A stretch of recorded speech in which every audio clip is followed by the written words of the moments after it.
Hello दोस्तों। एक बार फिर से स्वागत है आपका हमारे इस ऑनलाइन लर्निंग प्लेटफॉर्म पे। आज की क्लास में जो हम रिवाइज करेंगे वो करेंगे क्लबिंग ऑफ इनकम के प्रोविजन। तो चलिए शुरू करते हैं। Clubbing of income. Clubbing of income क्या होता है? जब एक इंडिविजुअल की इनकम में हम दूसरी इनकम को जोड़ दें, हम दूसरे पर्सन की इनकम को जोड़ दें, तो उसको हम बोलते हैं clubbing of income. Clubbing of का मतलब ही क्या होता है? ऐड करना। तो लेट सपोज प्रैक्टिकल लाइफ में क्या चल रहा था पहले ही वो देख लेते हैं, और इन प्रोविजंस की रिक्वायरमेंट क्यों पड़ी। सपोज ये मिस्टर एक्स है और ये है मिस्टर वाई। मिस्टर एक्स की माना इनकम है 10 लाख, जो कि टैक्सेबल इनकम है 10 लाख, और मिस्टर वाई की इनकम है वो है 4 लाख। अभी जो इनकम टैक्स के न्यू प्रोविजन है उसके तहत 7 लाख रुपए तक की इनकम जो है वो अपनी टैक्स फ्री होती है। उन्हीं प्रोविजंस को ध्यान में रखते हुए हम मिस्टर एक्स ये सोचते हैं कि कैसे भी करके अगर मैं अपने 3 लाख की इनकम किसी को ट्रांसफर कर दूं, या मेरी 3 लाख की इनकम कैसे भी करके कम हो जाए, तो मेरी टोटल इनकम बचेगी 7 लाख, जो कि टैक्स फ्री हो जाएगी। और जब ये मिस्टर वाई की तरफ देखते हैं तो इनके मन में ये ख्याल आता है कि मिस्टर वाई की जो इनकम है वो है 4 लाख रुपए। अगर मैं मिस्टर वाई को 3 लाख रुपए ट्रांसफर कर दूं, कैसे भी करके मेरी इनकम जो है वो मिस्टर वाई की इनकम शो कर दूं 3 लाख रुपए वाली, तो मिस्टर वाई की इनकम हो जाएगी 7 लाख, और मेरी इनकम भी कितनी हो जाएगी? 7 लाख। और इस तरीके से हम दोनों की इनकम क्या हो जाएगी? टैक्स फ्री हो जाएगी। यानी ले दे के मिस्टर एक्स जो है वो टैक्स देने से बच जाएंगे। ऐसा प्रैक्टिकल लाइफ में पहले चल भी रहा था, ऐसे प्रोविजन चल भी रहे थे प्रैक्टिकल लाइफ में। इन्हीं सब चीजों को ध्यान में रखते गवर्नमेंट ने इंट्रोड्यूस किए क्लबिंग ऑफ के प्रोविजंस। कि अब अगर मिस्टर एक्स ऐसा करने की सोचेंगे तो गवर्नमेंट ने क्लबिंग ऑफ इनकम के प्रोविजन एप्लीकेबल कर दिए हैं, जिसके तहत मिस्टर वाई की जो ये इनकम है वो क्लबिंग ऑफ करके मिस्टर एक्स की इनकम में ही शामिल कर लिया जाएगा। ठीक है। तो ऐसा कौन कौन सी इनकम पे ये प्रोविजन लगते हैं क्लबिंग ऑफ के, अब हम वो देख लेते हैं। तो देखिए, सबसे पहले ये प्रोविजन जो लगता है वो लगता है अगर आप एस एसेट को ट्रांसफर किए बिना इनकम को ट्रांसफर कर देते हैं, तो transfer of asset, sorry, transfer of income without transfer of asset.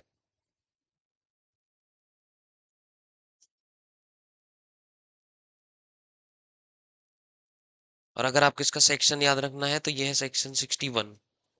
जो क्लबिंग ऑफ के सेक्शन है वो है सेक्शन 60 से सेक्शन 64। तो ये सेक्शन 61 में आएगा कि अगर आप इनकम को ट्रांसफर कर रहे हैं एसेट को ट्रांसफर किए बिना, तो उस केस में वो इनकम जो है वो ट्रांसफरर की इनकम बना दी जाएगी। कैसे समझते हैं? लेट्स सपोज ये है मिस्टर एक्स, इनके पास है, इनके पास एक एसेट है जिसकी वैल्यू है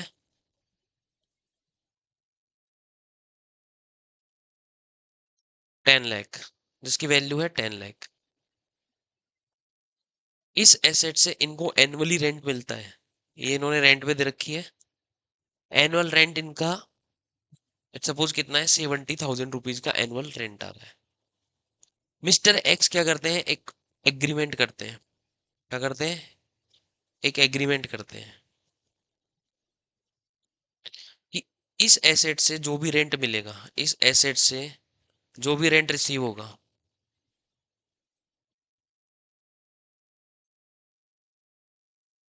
उसको मिस्टर वाई ही रिसीव करेंगे। मिस्टर वाई ही रिसीव करेंगे और ये मिस्टर वाई का ही इनकम मानी जाएगी। मतलब ये मिस्टर वाई इसको मेरे को ट्रांसफर नहीं करेंगे, ये मिस्टर वाई रखेंगे और ये मिस्टर वाई की ही इनकम होगी। वो जैसे यूज करना चाहे इनको यूज कर सकते हैं। तो लो ने बोला कि अगर आप इस तरीके की कोई भी चीज करते हैं तो उसको हम ये मानेंगे, उस पे हम क्लबिंग ऑफ के प्रोविजन लगा देंगे। और ये जो रेंट है, जो ये 70,000 रुपीज का रेंट है, इसको मिस्टर एक्स की ही इनकम में क्या कर देंगे? क्लबिंग कर देंगे। इसकी मिस्टर एक्स के ही इनकम में इसको जोड़ दिया जाएगा। क्यों? क्योंकि आपने केवल इनकम ट्रांसफर करी है, उस एसेट ट्रांसफर नहीं करी। तो आप केवल टैक्स प्लानिंग के लिए अपनी इनकम को क्या कर रहे हैं? डाइल्यूट कर रहे हैं। तो अगर आप ऐसा कुछ भी करते हैं, अगर आप कभी भी एसेट को ट्रांसफर किए बिना केवल इनकम को ट्रांसफर करते हैं, केवल एसेट को ट्रांसफर किए बिना इनकम को ट्रांसफर करते हैं तो उस केस में क्लबिंग ऑफ के प्रोविजन लग जाएंगे। और जो कि ट्रांसफरर होगा, यानी मिस्टर एक्स इस केस में जो ट्रांसफरर है, तो इन्हीं की इनकम में उसको क्या कर दिया जाएगा, क्लब कर दिया जाएगा।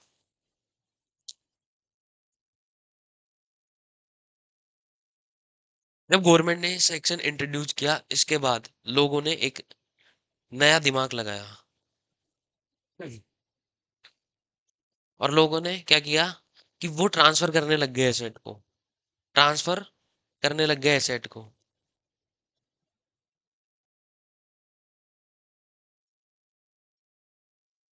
और वो कैसा करने लग गए, रिवोकेबल ट्रांसफर। कैसा ट्रांसफर करने लगे, रिवोकेबल। रिवोकेबल ट्रांसफर क्या होता है, रिवोकेबल ट्रांसफर ये होता है कि अब मिस्टर एक्स मिस्टर वाई को अपनी एसेट भी ट्रांसफर कर रहे हैं, लेकिन उसमें उन्होंने साफ लिख दिया, उस एग्रीमेंट में साफ लिख दिया कि मेरा जब भी मन होगा मैं इस एसेट को वापस ले लूंगा। मेरा जब भी मन होगा मैं इस एसेट को क्या करूंगा, वापस ले लूंगा। तो ये कैसे हो सकता है, ये जो ट्रांसफर है ये रिवोकेबल ट्रांसफर है। ये कैसा ट्रांसफर है, रिवोकेबल ट्रांसफर है। तो गवर्नमेंट ने यहाँ ये भी बोला कि अगर आप ऐसा भी ट्रांसफर करते हो जो कि रिवोकेबल ट्रांसफर होगा, तो उस केस में भी उस इनकम को ट्रांसफरर की इनकम ही माना जाएगा। भाई मिस्टर एक्स जो है वो टैक्स बचाने के लिए अपनी एसेट तो किसी को दे नहीं सकते। ये तो गवर्नमेंट को भी पता है कि यार एसेट तो कोई अपनी किसी को देगा नहीं टैक्स बचाने के लिए। तो सबसे पहले गवर्नमेंट ने क्या बोला कि अगर आप एसेट को ट्रांसफर किए बिना इनकम को ट्रांसफर करते हो, एसेट को ट्रांसफर किए बिना इनकम को ट्रांसफर करते हो, तो उस केस में ट्रांसफरर के हाथ में ही वो इनकम जो है क्लबिंग हो जाएगी। जब लोगों ने देखा कि हम ट्रांस इनकम को ऐसे ट्रांसफर नहीं कर सकते, तो वो क्या करने लग गए, वो रिवोकेबल ट्रांसफर करने लग गए। रिवोकेबल ट्रांसफर में का मतलब क्या हुआ कि जब भी ट्रांसफरर का मन होगा, वो एसेट वापस ट्रांसफरर के पास ही आ जाएगी। तो गवर्नमेंट ने बोला कि अगर आप ऐसा कोई भी ट्रांसफर करते हो जो कि रिवोकेबल है, तो उस केस में भी क्लबिंग के प्रोविजन जो है वो क्या हो जाएंगे, एप्लीकेबल हो जाएंगे। तो फर्क नहीं पड़ता आप एसेट को ट्रांसफर कर रहे नहीं कर रहे, या फिर कर रहे हो तो अंडर ए रिवोकेबल जो एग्रीमेंट है उसमें कर रहे हो, तो रिवोकेबल ट्रांसफर भी कर रहे हो, तो उस केस में भी क्लबिंग के प्रोविजन आपके ऊपर एप्लीकेबल हो जाएंगे। एक केस में एक केस में रिवोकेबल ट्रांसफर पे क्लबिंग के प्रोविजन एप्लीकेबल नहीं होगा, और वो है कि अगर जो जो एग्रीमेंट जो रिवोक होगा, जो एसेट जो वापस आएगी, जो एग्रीमेंट जो रिवोक होगा, वो after the life of transfer ही होगा। After the life of transfer ही होगा। उसी केस में उसी केस में क्लबिंग के प्रोविजन एप्लीकेबल नहीं होंगे। लेट सपोज मिस्टर वाई को एक एसेट ट्रांसफर कर रहे हैं, मिस्टर वाई को एक एसेट ट्रांसफर कर रहे हैं, और उसमें क्लोज है कि जब भी मिस्टर वाई की डेथ होगी, ये एसेट वापस किसकी हो जाएगी, मिस्टर एक्स की हो जाएगी। तो ये रिवोकेबल तो है, लेकिन कब है, after the life of transferee. Transferee कौन है, मिस्टर वाई। तो इनकी लाइफ जब हो जाएगी, मतलब जब ये इस दुनिया में नहीं रहेंगे, उसके बाद ही ये एसेट मिस्टर एक्स की हो सकती है। तो इस केस में जब तक मिस्टर वाई को उस एसेट से इनकम होती रहेगी, उसकी क्लबिंग मिस्टर एक्स की इनकम में नहीं होगी, क्योंकि ये ट्रांसफर कैसा है, रिवोकेबल तो है, लेकिन रिवोक कब होगा, जब मिस्टर वाई एक्सपायर हो जाएंगे। तो रिवोकेबल ट्रांसफर के केस में जनरली जो प्रोविजन है वो क्या है कि अगर रिवोकेबल ट्रांसफर है तो इनकम जो है वो क्लबिंग होगी, लेकिन रिवोकेबल कैसा है, after the life of transfer ही है, not before the life of transfer ही है। तो उस केस में जो इनकम है वो क्लबिंग नहीं होगी।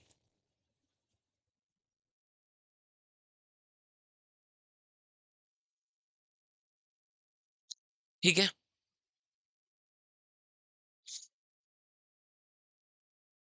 अब आगे बढ़ते हैं और अब एक प्रोविजन डिस्कस करते हैं, रेमुनरेशन टू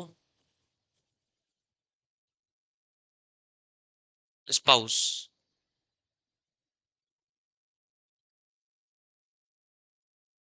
देखिए रेमुनरेशन टू स्पाउस क्या क्या बोलता है। एक एग्जाम्पल के थ्रू इसको समझेंगे। ये है मिस्टर एक्स, ठीक है, और ये है मिसेज एक्स।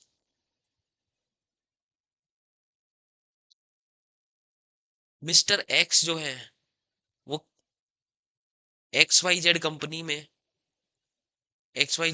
में अपना सब्सटेंशियल इंटरेस्ट रखते हैं। अभी सब्सटेंशियल इंटरेस्ट क्या होता है वो देख लेंगे अभी। मतलब मिस्टर एक्स जो है एक बड़े बड़े ही इंपॉर्टेंट रोल पे है एक्स वाई जेड कंपनी में, ठीक है। अभी के लिए समझ लेते हैं, सब्सटेंशियल इंटरेस्ट अभी देख लेंगे। इस एक्स वाई जेड कंपनी से मिसेज एक्स को सैलरी मिल रही है 12 लाख रुपए पर एनम। कोई फीस मिल रही है, कोई कमीशन मिल रहा है, या कोई अदर रेमुनरेशन मिल रहा है,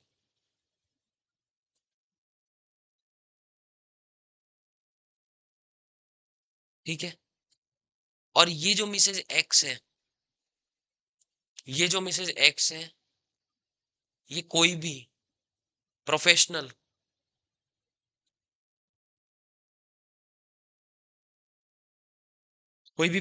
या टेक्निकल क्वालिफिकेशन नहीं रखती हैं।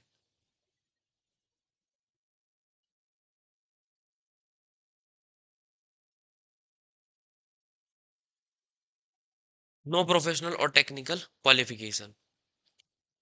और यहां से इनको ये सब मिल रहा है एक्स वाई जेड कंपनी से।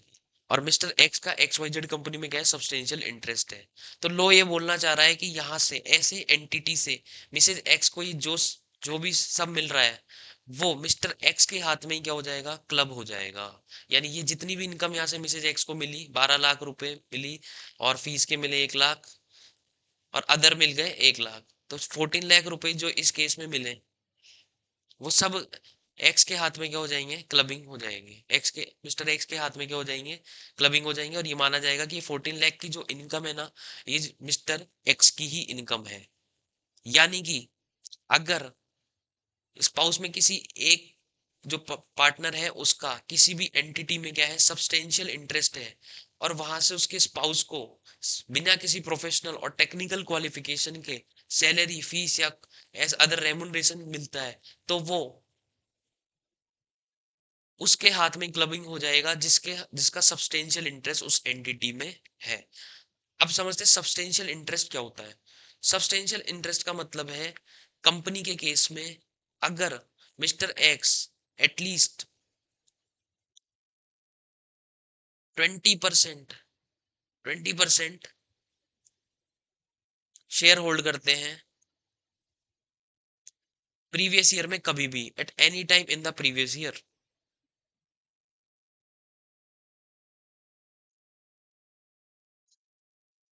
अगर एक्स वाई जेड एक कंपनी है तो उसमें सब्सटेंशियल इंटरेस्ट कब माना जाएगा, जब कोई भी पर्सन उसमें कम से कम 20% की शेयर होल्डिंग रखता हो किसी भी समय प्रीवियस ईयर में। यानी 1 अप्रैल 2024 से 31 मार्च 2025 तक इस दौरान कभी भी 20% शेयर, कम से कम 20% शेयर होल्डिंग हुई, तो उस केस में इसका सब्सटेंशियल इंटरेस्ट माना जाएगा। और कंपनी नहीं है तो अदर केस में, तो अदर कंसर्न अगर है, कंपनी के अलावा अदर है, तो उस केस में अगर कोई भी पर्सन कम से कम 20%, एटलीस्ट 20% पावर रखता है to participate in profits, to participate in profits, यानी प्रॉफिट्स में उसका 20% की पावर है कम से कम, तो उस केस में इसको सब्सटेंशियल इंटरेस्ट माना जाएगा। और ये भी प्रीवियस ईयर में कभी भी, at any time during the previous year.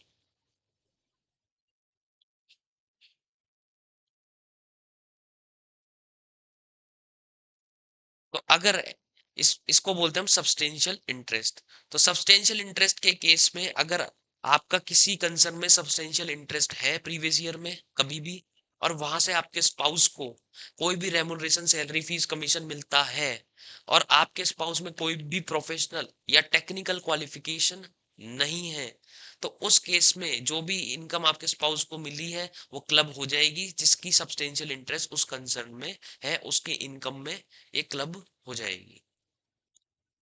अगर प्रोफेशनल और टेक्निकल क्वालिफिकेशन है और फिर आपको सैलरी, फीस, कमीशन मिल रहे हैं, तो उस केस में क्लबिंग के प्रोविजन एप्लीकेबल नहीं होंगे।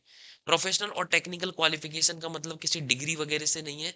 जैसे इतना समझिए कि किसी, अगर इस पर्सन का इसमें सब्सटेंशियल इंटरेस्ट नहीं होता तो भी अगर उस स्पाउस को उस कंसर्न में या किसी और कंसर्न में जो है वो इतनी सैलरी अगर मिल जाती, इतना रेमुनरेशन अगर मिल जाता, तो उसको भी हम क्या मान लेंगे, प्रोफेशनल और टेक्निकल क्वालिफिकेशन है। यहाँ पे प्रोफेशनल और टेक्निकल क्वालिफिकेशन का कोई डिग्री या डिप्लोमा से मतलब नहीं है। अब ये जो 20% देखना है ना, ये या तो मिस्टर एक्स यानी कि पर्सन जो इंडिविजुअल है वो खुद भी होल्ड कर सकता है, या फिर अपने रिलेटिव के साथ मिलके भी होल्ड कर सकता है। यानी अगर इंडिविजुअल की होल्डिंग 10% है और उसके रिलेटिव्स ने भी 10% होल्ड कर रखा है, तो भी मान लिया जाएगा कि 20% होल्ड कर रखा है और इस इंडिविजुअल का सब्सटेंशियल इंटरेस्ट अभी भी इस कंसर्न में है।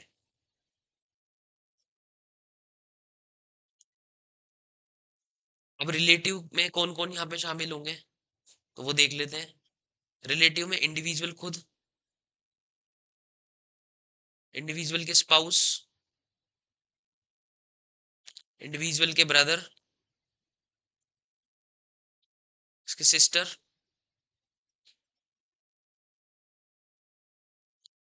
और फिर इनकी फैमिली में इसके ऊपर जो भी है असेंडेंट और डिसेंडेंट, यानी इसके इस पीढ़ी के जो भी नीचे डिसेंडेंट और इसके ऊपर है वो असेंडेंट। तो इस केस में इसके फादर, मदर, और इन फादर के ऊपर जो भी कोई नेक्स्ट जनरेशन में है तो वो सब, और इसके नीचे सन, डॉटर,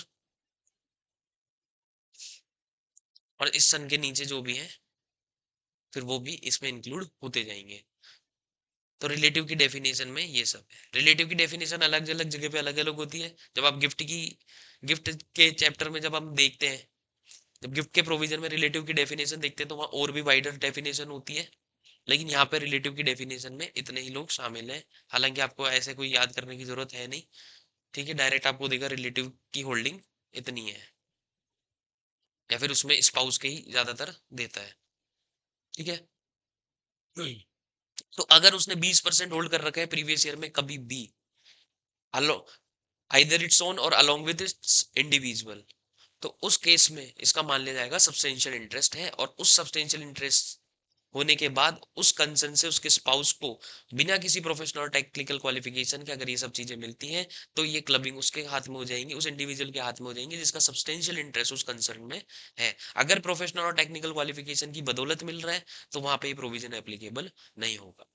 लेट सपोज यहाँ पे मिसेज एक्स जो है अपने आप में एक प्रोफेशनल क्वालिफिकेशन रखती है और इनको एक्स वाई जेड कंपनी से ये सब मिल रहा है, तो उस केस में यहाँ से जो मिल रहा है, तो ये 14 लाख जो है वो मिसेज एक्स के हाथ में ही टैक्सेबल होंगे, इनकी क्लबिंग मिस्टर एक्स के हाथ में नहीं होगी।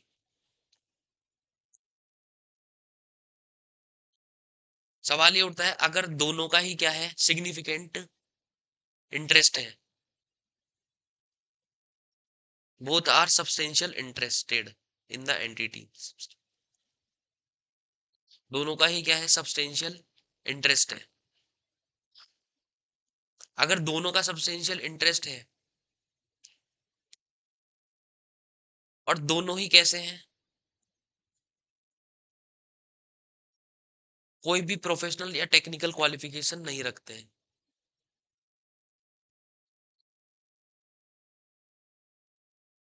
अगर एक पर्सन टेक्निकल क्वालिफिकेशन रखता है तब तो उसके हाथ में ही क्या हो जाएगी, क्लबिंग हो जाएगी, एक जो नहीं रखता है उसके में नहीं होगी।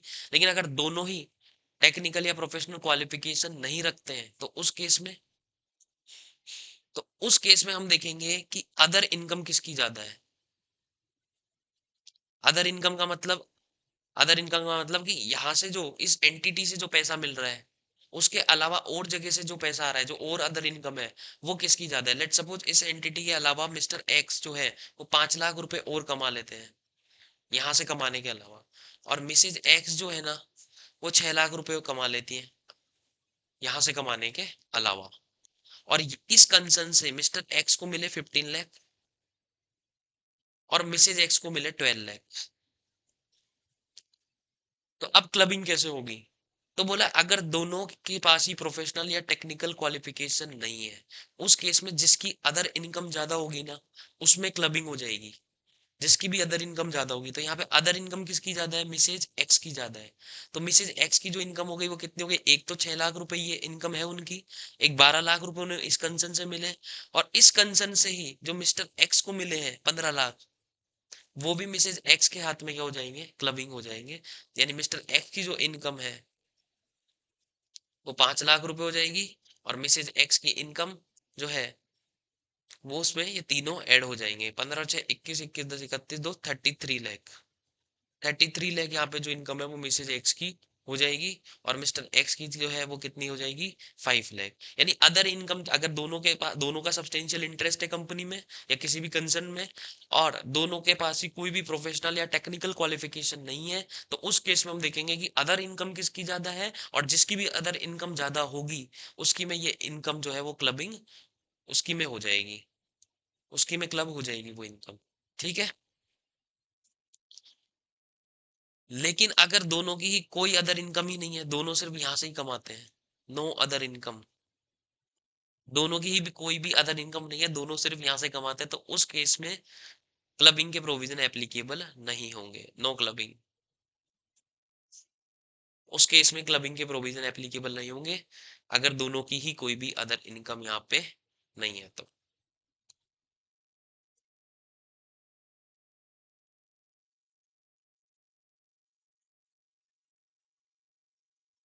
ठीक है। तो ये था रेमुनरेशन टू स्पाउस।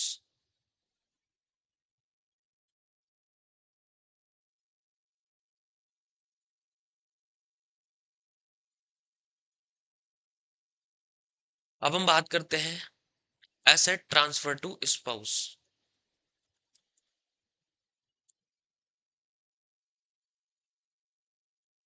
अच्छा, यहाँ पे एक चीज और, अगर जिसकी भी इनकम में एक बार इनकम दूसरे स्पाउस की क्लब हो गई, जैसे यहाँ पे मिसेज एक्स के हाथ में क्लब हो गई, तो अब हमेशा, एक बार ऐसे क्लब हो गई तो अब हमेशा जो है वो मिसेज एक्स के हाथ में ही क्लब होगी मिस्टर एक्स की इनकम। हमको हर प्रीवियस ईयर में चेक नहीं करना कि किसकी अदर इनकम ज्यादा है, जिसके हाथ में एक बार इनकम क्लब हो गई उसी के हाथ में हमेशा क्लब होगी, फिर अदर इनकम को चेक नहीं करना है। और ऐसा कब तक करना है, जब तक एओ जो है वो सेटिस्फाइड रहे।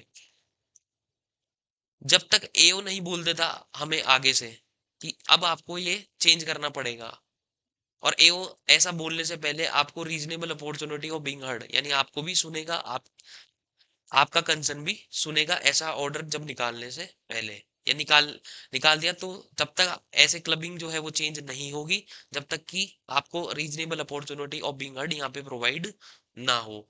तो जिसके हाथ में एक बार इनकम क्लब हो गई, हमेशा उसी के हाथ में क्या होगी, क्लब होगी।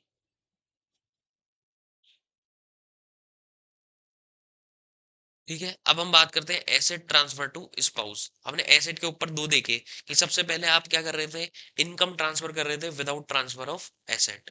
फिर आपने देखा आपने ट्रांसफर किया रिवोकेबल ट्रांसफर, तो उन दोनों ही केस में हम इनकम मान लेंगे। ठीक है। लेकिन आप यहाँ पे जो हम देख रहे हैं वो देख रहे हैं परमानेंट ट्रांसफर, यानी इरिवोकेबल ट्रांसफर। तो ऐसा पर्सन जो है वो कब करता है, जनरली अपने स्पाउस को ही ऐसे ट्रांसफर कर सकता है। और ये प्रैक्टिकल भी हम बहुत देखते हैं कि हस्बैंड जो है वो अपनी वाइफ के नाम से प्रॉपर्टी ले लेते हैं, वाइफ जो है वो अपने हस्बैंड के नाम से प्रॉपर्टी ले लेती है।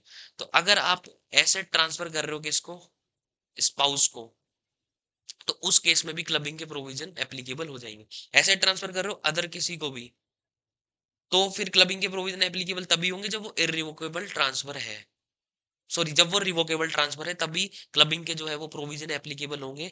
लेकिन अगर आप स्पाउस को ट्रांसफर कर रहे हो और वो कैसा भी ट्रांसफर है, तो उसमें क्लबिंग के प्रोविजन एप्लीकेबल हो जाएंगे। ठीक है। तो अगर आप अपनी स्पाउस को ऐसे ट्रांसफर कर रहे हो तो क्लबिंग के प्रोविजन एप्लीकेबल हो जाएंगे। लेकिन अगर आपने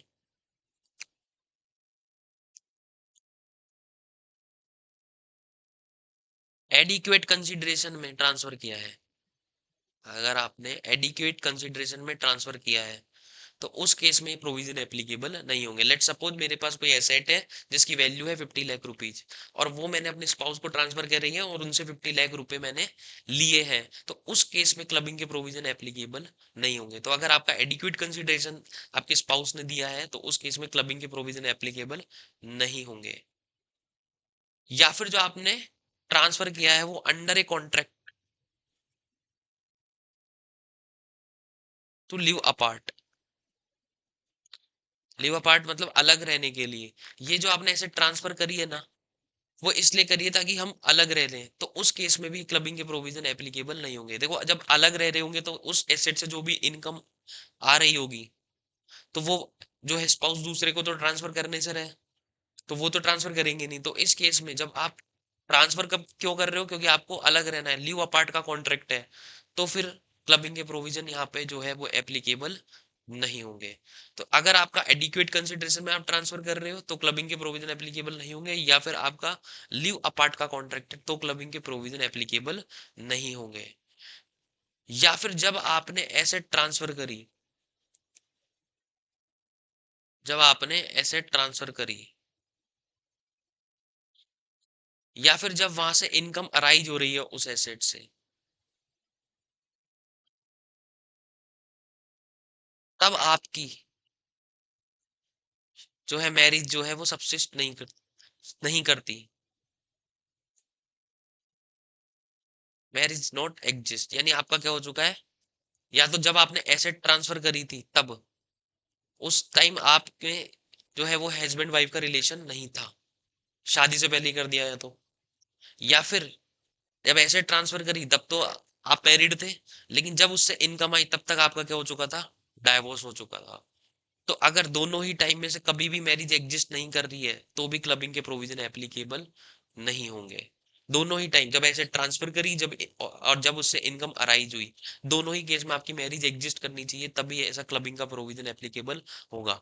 तो अगर आप एसेट ट्रांसफर कर रहे हो अपने स्पाउस को, तो क्लबिंग के प्रोविजन लगेंगे। लेकिन अगर आपने लिया है एडिक्वेट कंसिडरेशन ट्रांसफर के बदले में, या फिर कॉन्ट्रैक्ट कैसा, लिव अपार्ट का, या फिर ऐसे ट्रांसफर करते समय और इनकम अराइज होते समय आपकी मैरिज एग्जिस्ट नहीं कर रही थी, तो उस केस में जो है वो क्लबिंग के प्रोविजन एप्लीकेबल नहीं होगा।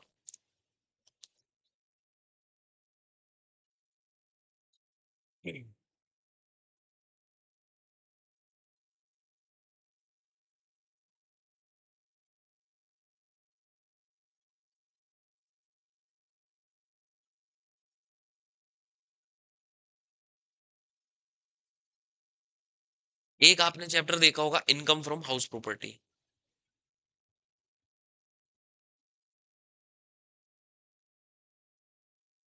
इनकम फ्रॉम हाउस प्रॉपर्टी के केस में एक कॉन्सेप्ट था डीम्ड ओनर का।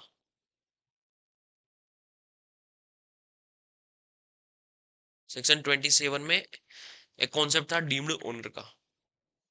डीम्ड ओनर जो था वो क्या बोलता था कि अगर ये इनएडिक्वेट कंसिडरेशन में पर्सन जो है वो इनएडिक्वेट कंसिडरेशन में अपने स्पाउस के नाम प्रॉपर्टी, हाउस प्रॉपर्टी ट्रांसफर करता है, तो वहां से होने वाले इनकम को मान लिया जाएगा कि वो उस इंडिविजुअल की ही इनकम है। यानी जो क्लबिंग बोल रहा है, जो क्लबिंग के प्रोविजन थे हाउस प्रॉपर्टी के केस में, उसको हाउस प्रॉपर्टी ने ही कवर कर लिया।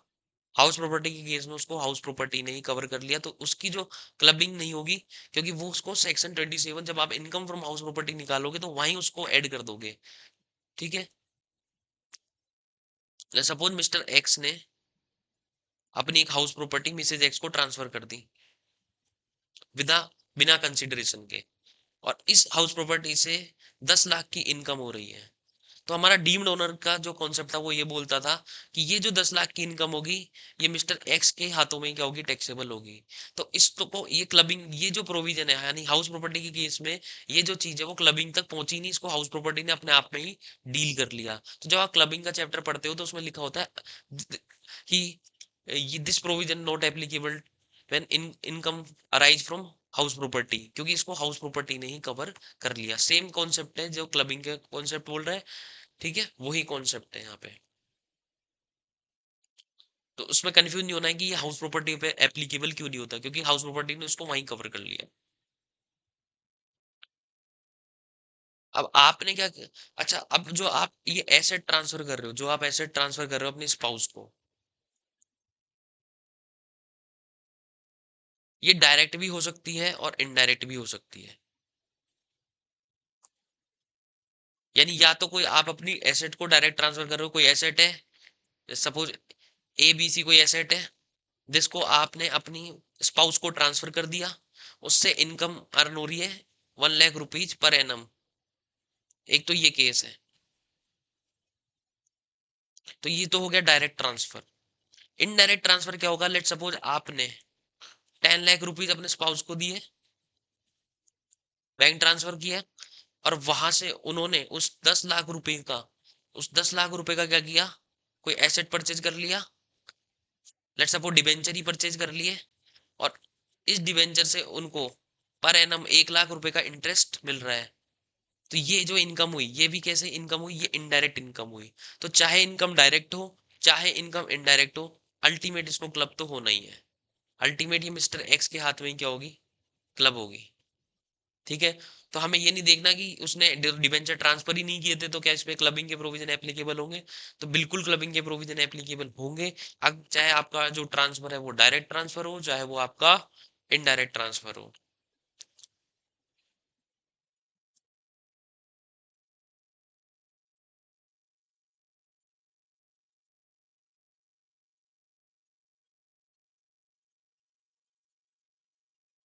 लेट्स सपोज मिस्टर एक्स ने 5 लाख रुपए के डिबेंचर जो है वो मिसेज एक्स को ट्रांसफर कर दिए बिना किसी कंसिडरेशन के। इस 5 लाख पे मिसेज एक्स को इंटरेस्ट मिला 50,000 रुपीज का। ठीक है। और जब ये इंटरेस्ट मिला उसके बाद में मिसेज एक्स ने इन डिवेंचर को ट्रांसफर कर दिया, यानी बेच दिया 6 लाख रुपए में। कितने में? 6 लाख रुपए में इन डिवेंचर्स को बेच दिया। तो टोटल इनकम कितनी हो गई इस प्रीवियस ईयर में? 50,000 की तो ये हो गई, और 1 लाख की ये हो गई। टोटल इनकम हो गई 1,50,000 की। ये 1,50,000 है जो क्लब हो जाएंगे मिस्टर एक्स के हाथों में। इनकी ये मतलब ये जो टैक्सेबल होंगे ये किसके हैंड्स में होंगे? मिस्टर एक्स के में होंगे, ना कि मिसेज एक्स के में। ये है हमारा प्रोविजन।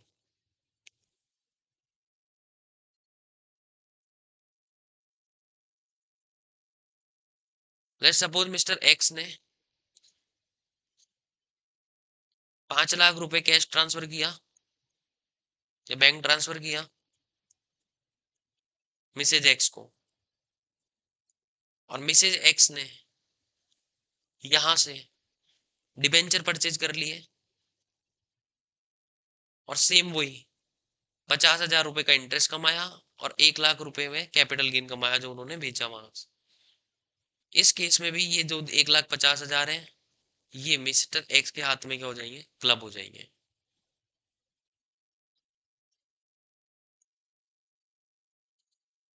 ठीक है। अब बात करते हैं इनकम ऑन इनकम की। इनकम ऑन इनकम क्या होता है?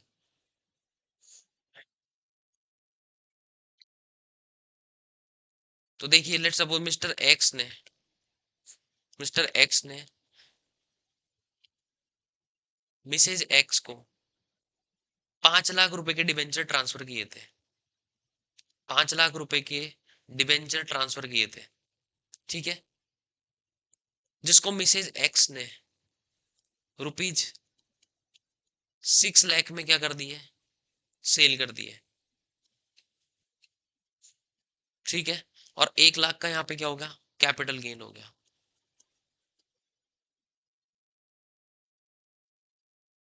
और ये जो रुपीज 6 लाख मिले,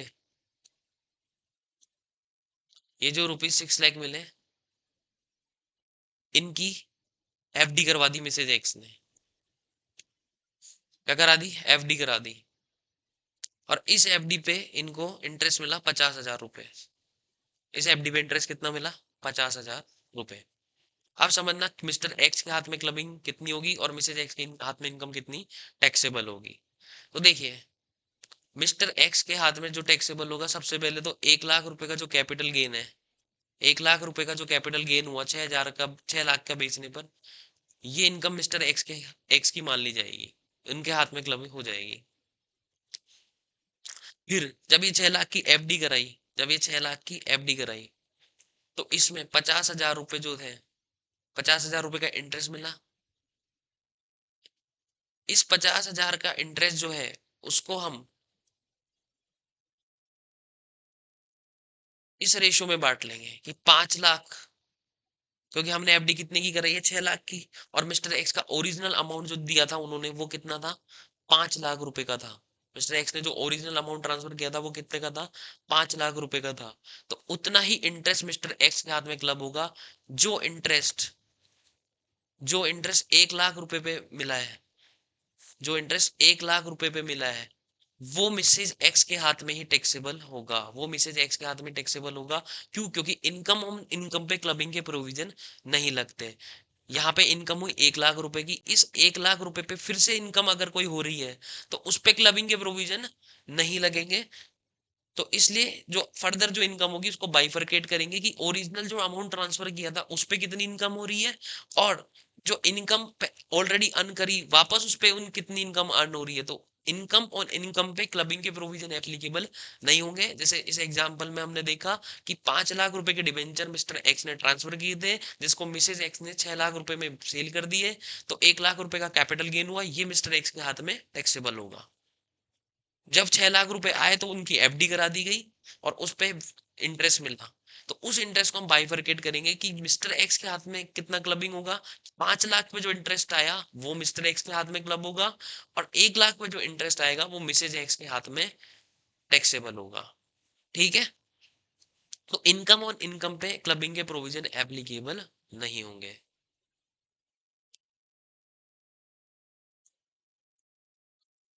एक होता है accretion of assets. Accretion of asset का क्या मतलब है? अगर आपकी एसेट में कुछ इन इंक्रीज होती है, अगर आपकी एसेट इंक्रीज होती है तो उस केस में भी क्लबिंग नहीं होगी। कैसे? देखते हैं।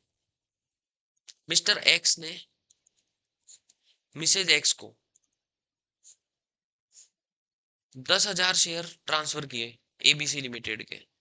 एबीसी लिमिटेड के 10,000 शेयर क्या किए, ट्रांसफर किए। कंपनी ने बोनस शेयर की अनाउंसमेंट कर दी। कंपनी ने बोनस शेयर की अनाउंसमेंट कर दी।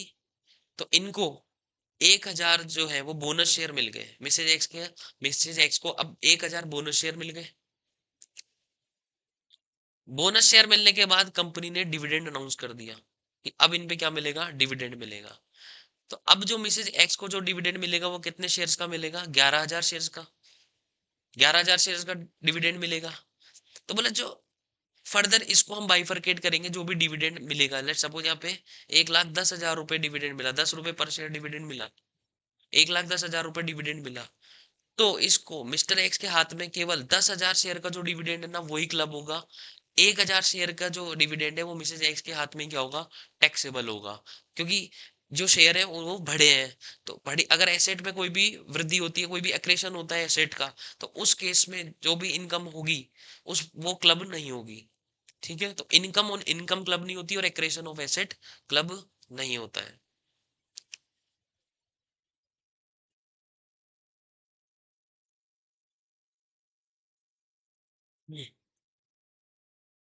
ठीक है? लेट सपोज मिस्टर एक्स ने मिसेज एक्स को 5 लाख रुपए ट्रांसफर किए। मिसेज एक्स ने क्या किया, ये 5 लाख रुपए किसी बिजनेस में लगा दिए।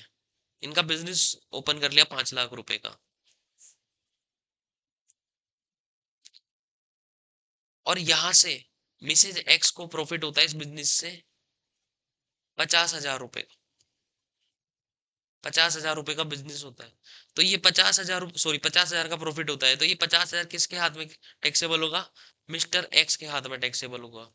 किसके हाथ में टैक्सेबल होगा, मिस्टर एक्स के हाथ में टैक्सेबल होगा। क्लबिंग यहाँ पे लग जाएगी। ठीक है?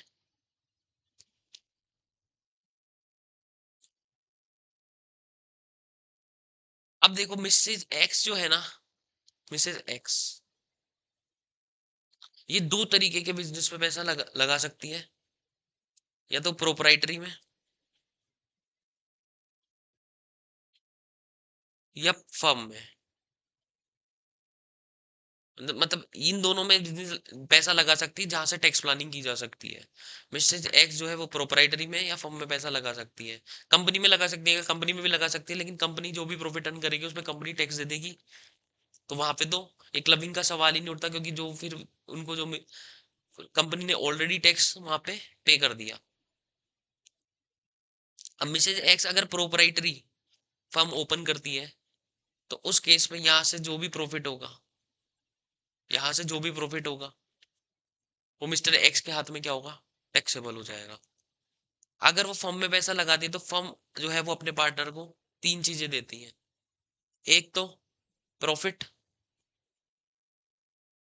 एक इंटरेस्ट ऑन कैपिटल,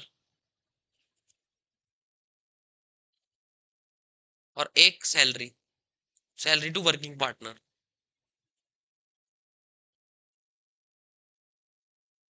ठीक है। अब जो पार्टनरशिप फर्म का प्रॉफिट होता है उस पे पार्टनरशिप फर्म टैक्स दे देती है, और पार्टनर के हाथ में क्या होता है, वो एग्जेम्प्ट होता है। तो इसका तो कोई मतलब ही नहीं है, इस पे तो पार्टनरशिप फर्म ने टैक्स दे दिया। इंटरेस्ट ऑन कैपिटल, कैपिटल किसकी है, कैपिटल अल्टीमेटली किसकी है, मिस्टर एक्स की है। तो इससे जो भी इंटरेस्ट मिलेगा वो मिस्टर एक्स के हाथ में क्या होगा, टैक्सेबल होगा। और जो वर्किंग पार्टनर को सैलरी मिल रही है वो, तो वर्किंग पार्टनर को जो सैलरी मिल रही है तो ये टैक्सेबल होगी मिसेज एक्स के हाथ में, क्योंकि उन्होंने वहां पे काम किया है, उसके बदले में सैलरी मिल रही है। इसका मिस्टर एक्स के पैसे से कोई मतलब नहीं है। ठीक है।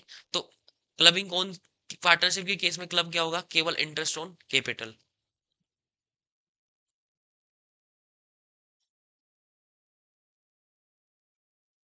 ठीक है। एक और एग्जांपल लेते हैं। मिस्टर एक्स है जिन्होंने 5 लाख रुपए मिसेज एक्स को दिए, और मिसेज एक्स ने 10 लाख रुपए का इन्वेस्टमेंट करके एक प्रोपराइटरशिप फर्म ओपन करी है। प्रोपराइटरशिप फर्म में 10 लाख रुपए लगाए, तो 5 लाख तो ये वाले लगाए और 5 लाख खुद की तरफ से लगा दिए। यहां से प्रॉफिट होता है at the year and 1 lakh रुपए का। तो किसके हाथ में कितना टैक्सेबल होगा, तो 1 लाख रुपए का प्रॉफिट हुआ, जिसमें मिस्टर एक्स की कैपिटल है 5 लाख और टोटल कैपिटल है 10 लाख। तो 50,000 रुपए तो क्लब हो जाएगा या टैक्सेबल हो जाएगा मिस्टर एक्स के हाथ में, और जो 50,000 है वो हो जाएगा मिसेज एक्स के हाथ में। यानी कि अगर मिसेज एक्स अपना पैसा लगा के कोई बिजनेस करती हैं और वहां से जो प्रॉफिट मिलता है, तो जितना पैसा मिसेज एक्स ने खुद का लगाया है उस पे तो टैक्सेबल वो मिसेज एक्स के हाथ में ही रहेगा, और जितने पैसे पे प्रॉफिट मिस्टर उस जितने पैसे पे जो प्रॉफिट है वो मिस्टर एक्स के पैसे थे, वो उसके में क्लब हो जाएंगे।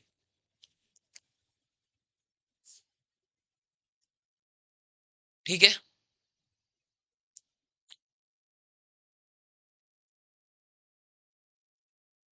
एक और एग्जांपल लेते हैं। Mr X again transfer ₹5 lakh to Mrs x.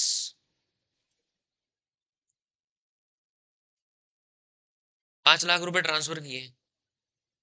ठीक है। ये इन्होंने किए 31 मार्च 2024 को। ठीक है। मिसेज एक्स ने किया, क्या किया, 1 अप्रैल 2024 को एक प्रोपराइटरशिप फर्म ओपन करी, और वहां पे 10 लाख रुपए इन्वेस्ट कर दिए। 5 लाख खुद के और 5 लाख मिस्टर एक्स वाले, 10 लाख रुपए यहाँ पे इन्वेस्ट कर दिया। ठीक है। मिड ईयर में, यानी 30 सितंबर को, 30 सितंबर 2024 को मिस्टर एक्स यहाँ पे एडिशनल कंट्रीब्यूट करते हैं इस बिजनेस में, एडिशनल कैपिटल लगाते हैं 1 लाख रुपए की। 1 लाख रुपए की क्या लगाते हैं, एडिशनल कैपिटल लगाते हैं। तो इस केस में कितना टैक्सेबल होगा, प्रॉफिट वही है, प्रॉफिट अगेन कितना है, 1 लाख रुपए का प्रॉफिट है। जो प्रॉफिट हुआ इस साल 24-25 में वो कितना हुआ, 1 लाख रुपए का हुआ। तो इस केस में जो है वो कितना किसके हाथ में टैक्सेबल होगा, तो अगेन यहाँ पे जो टैक्सेबल होगा वो 50-50 हजार ही होगा, जो कि ओपनिंग कैपिटल जो है इनकी थी उसी रेशियो में होगा। यानी हमको जो कैपिटल देखनी है ना, वो देखनी है तो जो हमारा फॉर्मूला बनेगा, कितना किसके हाथ में टैक्सेबल होगा, तो एक्स के हाथ में कितना बनेगा, profit multiply by investment by x on first day of previous year, first day of previous year divided by total investment on first day of previous year. यानी आपको मन ईयर के बीच में जो एडिशनल कंट्रीब्यूशन हुआ है उसको इग्नोर कर देना है। ठीक है, लेट सपोज इसी एग्जांपल, अब यहाँ पे first day of previous year क्या हुआ, 1 अप्रैल 2024। लेट सपोज इसी एग्जांपल में मिसेज एक्स जो है 1 अप्रैल की जगह 1 मई को ये बिजनेस ओपन करती, तो उस केस में first day of previous year पे कितनी कैपिटल मानते, तो भी इतनी मानते, क्योंकि अगर बिजनेस नया ओपन हुआ है तो first day of previous year वही होगा जिस दिन बिजनेस ओपन हुआ है। ठीक है,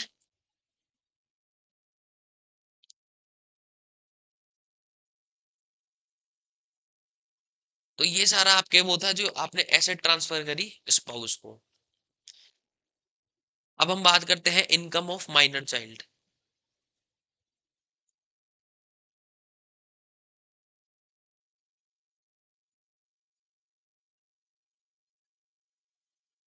इनकम ऑफ माइनर चाइल्ड, तो देखो माइनर चाइल्ड, माइनर मतलब जिनकी एज जो है वो 18 माइनस है प्रीवियस ईयर में,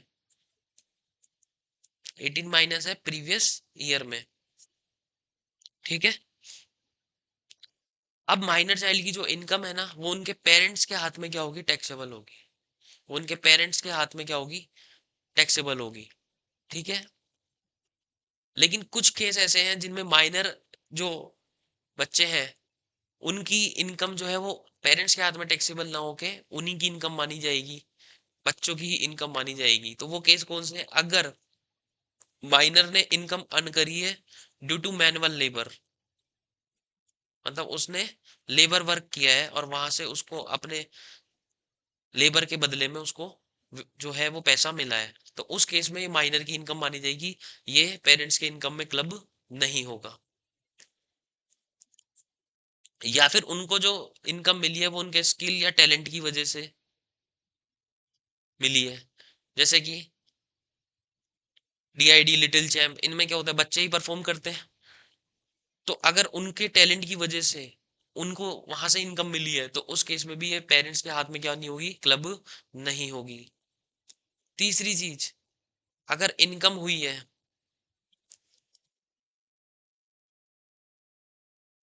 और माइनर को, और वो माइनर कैसा है उसमें कोई डिसेबिलिटी है, कोई डिसेबिलिटी है, और वो डिसेबिलिटी जो है वो 80 यू जो सेक्शन है आपका जिसमें प्रिस्क्राइब डिसेबिलिटीज दे रखी है, अगर वो डिसेबिलिटी वैसी डिसेबिलिटी है जो 80 यू में प्रिस्क्राइब्ड है और उस माइनर की कोई सी भी इनकम होती है तो उस पे वो इनकम जो है वो पेरेंट के हाथ में टैक्सेबल नहीं होगी। ठीक है, जैसे जनरली पेरेंट्स क्या करते हैं, एक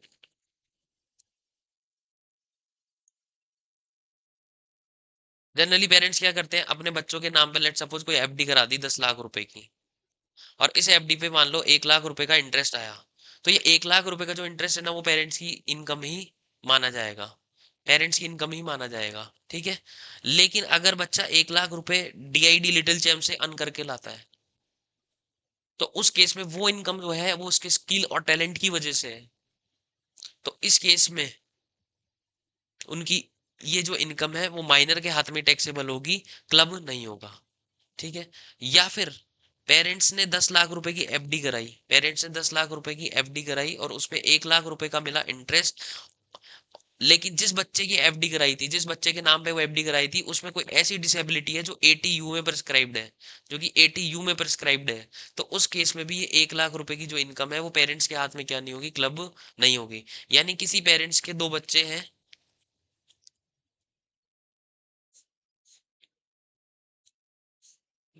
और ये जो है वो नॉर्मल है, और ये ऐसा बच्चा है जिसको ऐसी कोई डिसेबिलिटी है जिसमें जो 80 यू में प्रिस्क्राइब्ड है, दोनों के नाम पे 10-10 लाख रुपए की एफडी करा दी जिन पे दोनों को 1-1 लाख रुपए मिला इंटरेस्ट, तो ये जो नॉर्मल बच्चा है, इसको जो 1 लाख रुपए का इंटरेस्ट मिला है वो इसके पेरेंट्स के हाथ में क्लब हो जाएगा।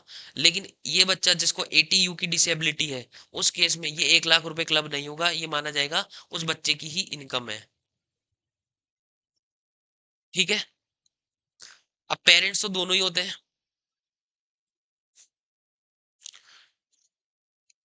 तो किसके हाथ में ये इनकम जो है वो क्लब होगी? किसके हाथ में ये इनकम क्लब होगी, फादर के में या मदर के में? तो डिपेंड करता है, जिसकी अदर इनकम ज्यादा होगी ना, यानी बच्चों की इनकम को जोड़ने से पहले जिसकी अदर इनकम ज्यादा होगी उसी के हाथ में, जिसकी भी अदर इनकम ज्यादा होगी उसी के हाथ में ये जो इनकम है वो टैक्सेबल हो जाएगी। माइनर की इनकम उसी के हाथ में टैक्स, उस पेरेंट के हाथ में टैक्सेबल होगी जिसकी अदर इनकम क्या होगी, ज्यादा होगी।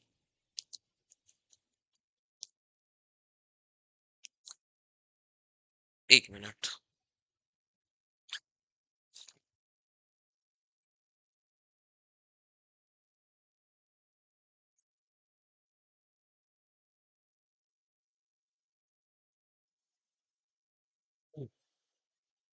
और एक बार जिसके हाथ में टैक्सेबल होगी, चाहे फादर हो चाहे मदर, हमेशा उसी के हाथ में टैक्सेबल होगी। जब तक कि असेसिंग ऑफिसर को ये सीख ना लगे कि अब जो है वो पर्सन चेंज होना चाहिए, और असेसिंग ऑफिसर ऐसा करने से पहले अपॉर्चुनिटी ऑफ बीइंग हर्ड आपको प्रोवाइड करेगा, यानी आपको भी सुना जाएगा। तो जिसके हाथ में एक बार टैक्सेबल होगी, चाहे वो फादर हो चाहे वो मदर हो, उसी के हाथ में हमेशा क्या होगी, ये इनकम माइनर की जो है वो टैक्सेबल होगी। ठीक है। अब माना कि अगर फादर और मदर फादर और मदर सेपरेट हो गए, यानी इनका क्या हो गया, डाइवोर्स हो गया, तो फिर माइनर की इनकम किसके हाथ में टैक्सेबल होगी? तो जो माइनर को क्या करता है, जो मेंटेन करता है, जिस जो मेंटेनेंस देखता है माइनर का, ठीक है, उसी के हाथ में इनकम टैक्सेबल होगी। ठीक है। अगर प्रीवियस ईयर में चलते चलते माइनर 18 की एज को अटेन कर गया, तो उस केस में क्लबिंग के प्रोविजन कैसे एप्लीकेबल होंगे? जैसे कि हमारा जो प्रीवियस ईयर है 1 अप्रैल 2024 से 31 मार्च 2025 तक का है। ठीक है। और माइनर 30 सितंबर को 18 साल का हो गया, तो उस केस में यहां तक की जो इनकम है वो क्लब हो जाएगी, और इसके बाद की जो इनकम है वो उसकी इनकम हो जाएगी, उसी बच्चे की इनकम हो जाएगी। ठीक है।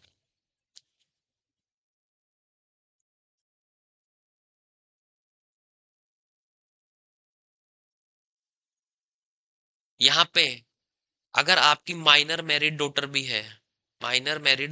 है, तो उस केस में इवन ऑल दो वो मैरिड है, लेकिन उस केस में भी अगर वो कोई भी इनकम अर्न करती है, तो उस पे भी और बच्चों की तरह ही ये प्रोविजन एप्लीकेबल होगा, यानी उसकी इनकम भी क्या हो जाएगी, उसके पेरेंट के हाथ में टैक्सेबल होगी, क्लब हो जाएगी। ठीक है। तो माइनर मैरिड डॉटर के केस में भी सेम यही होगा।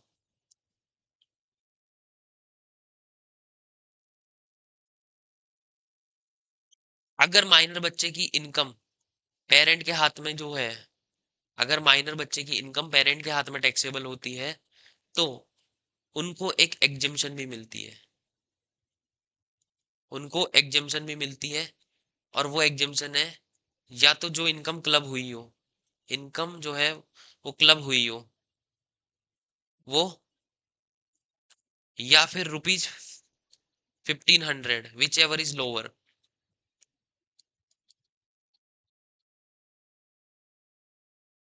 उतनी उनको एग्जेम्पशन मिल जाएगी। लेकिन ये एग्जेम्पशन केवल ओल्ड रिजाइम में ही जो है वो अवेलेबल रहेगी, न्यू में अवेलेबल नहीं रहेगी। एग्जाम्पल देख लेते हैं। Mr X, Mrs X. Mr X की इनकम है 10 लाख, मिसेज एक्स की इनकम है 3 लाख। जो इनकम माइनर जो बच्चा है, जो इनका माइनर बच्चा है, ठीक है, उसकी इनकम है 1 लाख। उसकी इनकम है 1 लाख। क्योंकि अदर इनकम मिस्टर एक्स की ज्यादा है, तो इस बच्चे की जो इनकम क्लब होगी वो मिस्टर एक्स के में ही होगी। तो ये जो 1 लाख की इनकम है, अब इस पे एक एग्जिम्पशन मिलेगी। अगर मिस्टर एक्स ओल्ड रिजाइम लेते हैं तो यहाँ पे एक एग्जिम्पशन मिलेगी, और वो एग्जिम्पशन कितने की होगी? या तो अमाउंट सो क्लब्ड, जो अमाउंट क्लब हुआ है यानी 1 लाख रुपए, या फिर rupees 1500, which ever is lower. तो यहाँ पे 1500 की एग्जिम्पशन मिस्टर एक्स को मिल जाएगी, और इस तरीके से इनकी टोटल इनकम यहाँ पे आ जाएगी। ठीक है। अभी 1500 की जो एग्जिम्पशन है ना, वो पर चाइल्ड है। 1500 की जो एग्जिम्पशन है वो कैसी है? पर चाइल्ड है।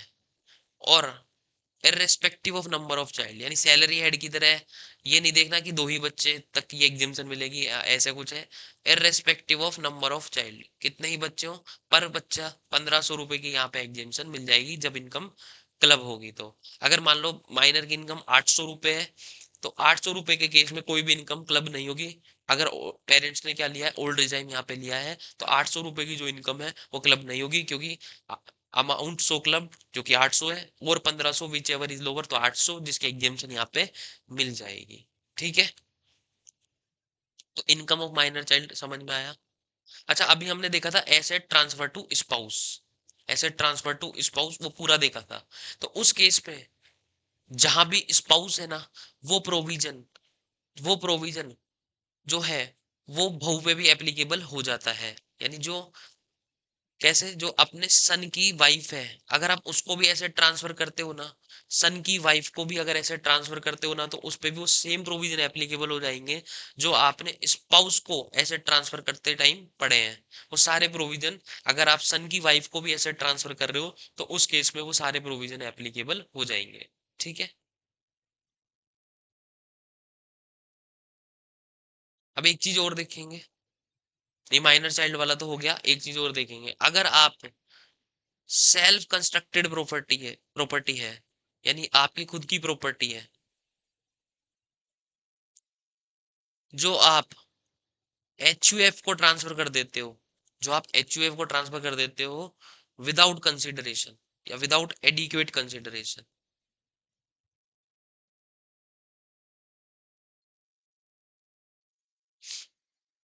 तो उस केस में भी क्लबिंग के प्रोविजन एप्लीकेबल हो जाएंगे। ठीक है। सेल्फ कंस्ट्रक्टेड प्रॉपर्टी को एचयूएफ को ट्रांसफर कर देते हो, तो उस केस में भी, और वो भी विदाउट एडिक्वेट प्रॉफिट, वो सॉरी विदाउट एडिक्वेट कंसिडरेशन, या फिर विदाउट कंसिडरेशन आप एचयूएफ को ट्रांसफर कर देते हो। लेट्स सपोज ये मिस्टर एक्स है, इन्होंने एक एचयूएफ बनाया जिसमें मिस्टर एक्स है, मिसेज एक्स है, इनके 2 बच्चे हैं। ठीक है। तो चाइल्ड 1, चाइल्ड 2, ये 4 लोगों का एक एचयूएफ क्रिएट कर लिया। मिसेज एक्स, मिस्टर एक्स के नाम पे कोई भी एसेट थी जो इन्होंने बिना किसी कंसिडरेशन के इस एचयूएफ को ट्रांसफर कर दी, बिना किसी कंसिडरेशन के इस एचयूएफ को ट्रांसफर कर दी। उस केस में इस एसेट से जो भी इनकम होगी, उस केस में जो भी इनकम इस एसेट से इस एचयूएफ को होगी, वो इनकम मिस्टर एक्स के हाथों में ही क्या कर ली जाएगी, क्लब कर ली जाएगी। यानी इस एसेट से मान लो 1 लाख रुपए का रेंट मिलता है एचयूएफ को, तो चूंकि ये मिस्टर एक्स ने बिना किसी कंसिडरेशन के ट्रांसफर करी है एचयूएफ को, तो ये जो रेंट मिला है या ये जो इनकम हुई है, ये मिस्टर एक्स की ही इनकम मानी जाएगी। तो अगर आप आपकी सेल्फ कंस्ट्रक्टेड प्रॉपर्टी एचयूएफ को बिना कंसिडरेशन के या इनएडिक्वेट कंसिडरेशन में ट्रांसफर करते हो, तो उस केस में मिस्टर एक्स के हाथ में ये जो इनकम होगी वो टैक्सेबल होगी। इनएडिक्वेट कंसिडरेशन का क्या मतलब है कि अगर ये 10 लाख रुपए की एसेट थी जो इन्होंने एचयूएफ से 5 लाख रुपए लेके ट्रांसफर करी है, जो इन्होंने एचयूएफ से 5 लाख रुपए लेके ट्रांसफर करी है, तो ये इनएडिक्वेट कंसिडरेशन माना जाएगा। और उस केस में ये जो इनकम है ना 1 लाख रुपए, ये फिर डिवाइड हो जाएगी। और कैसे डिवाइड होगी कि मिस्टर एक्स के हाथ में कितना टैक्सेबल होगा, 1 लाख, 5 लाख रुपए जो है वो उनके खुद के हैं, और इस एसेट की वैल्यू जो है वो 10 लाख है। तो यहाँ पे 50,000 रुपए जो है वो मिस्टर एक्स के हाथ में टैक्सेबल हो जाएंगे। वैसे ही इस एचयूएफ के हाथ में कितने टैक्सेबल होंगे, तो 1 लाख रुपए का जो है वो प्रॉफिट हुआ है या रेंट मिला है या इनकम रिसीव हुई है, उसमें एचयूएफ ने कितना दिया, 5 लाख रुपए, और इसकी टोटल वैल्यू कितनी है, 10 लाख रुपीज। तो यहाँ पे 50,000 रुपए एचयूएफ के हाथ में टैक्सेबल हो जाएंगे। तो इनएडिक्वेट कंसिडरेशन के केस में पार्ट हम जो है वो रेशियो में बांट देते हैं, और विदाउट कंसिडरेशन के केस में पूरी की पूरी इनकम ट्रांसफरर के हाथ में टैक्सेबल हो जाती है। तो जो मिस्टर एक्स ने ये एचयूएफ को ट्रांसफर कर दिया। ठीक है। इसके बाद इस एचयूएफ का क्या हुआ, पार्टीशन हो गया। इस एचयूएफ का क्या हो गया, पार्टीशन हो गया।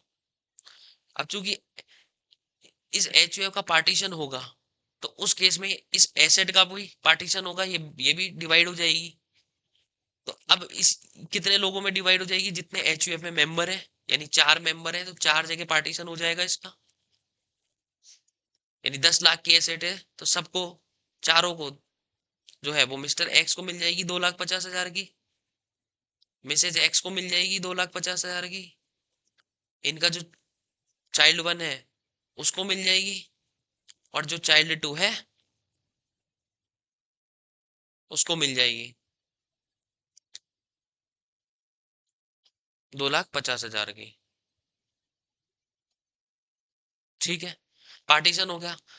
अब पार्टीशन के बाद भी इनकम आएगी इस एसेट पे, भाई 2.5 रुपए का उनका हक हो गया एक तरीके से इस पे। अब इनकम आएगी, वापस इनकम 1 लाख रुपए आई, 1 लाख रुपए आई तो अब इन चारों के रेशो में बढ़ जाएगी वो इनकम, क्योंकि अब तो प्रॉपर्टी किसकी है, पार्टीशन हो गया, डिवाइड हो गई, प्रॉपर्टी सबकी है। तो 25,000 रुपए जो है उस सबकी इनकम बनेगी। अब इसमें क्लबिंग के प्रोविजन कैसे लगेंगे कि मिस्टर एक्स को जो इनकम हुई है, एक तो मिस्टर एक्स के हिस्से की इनकम और एक उनकी स्पाउस के हिस्से की इनकम जो है वो मिस्टर एक्स के हाथ में टैक्सेबल होगी, वो मिस्टर एक्स के हाथ में टैक्सेबल होगी। यानी पार्टीशन के बाद खुद की इनकम और खुद के स्पाउस की इनकम ही जो है वो टैक्स, वो क्लब हो जाएगी, खुद के स्पाउस की इनकम क्लब हो जाएगी और फिर ही टैक्सेबल होगी इनकम। ठीक है, यहाँ पे अगर चाइल्ड 1 या चाइल्ड 2 में से कोई भी माइनर है तो माइनर वाले प्रोविजन एप्लीकेबल हो जाएंगे, और अगर ये माइनर नहीं है तो फिर ये इनकी पर्सनल इनकम हो जाएगी। तो उस केस में अगर मान लो ये दोनों ही क्या है, मेजर हैं, 18+ है दोनों ही, तो इस केस में मिस्टर एक्स इनकम कितनी हो जाएगी, पार्टीशन के बाद में इस एसेट से 50,000 की इनकम रह जाएगी। ठीक है,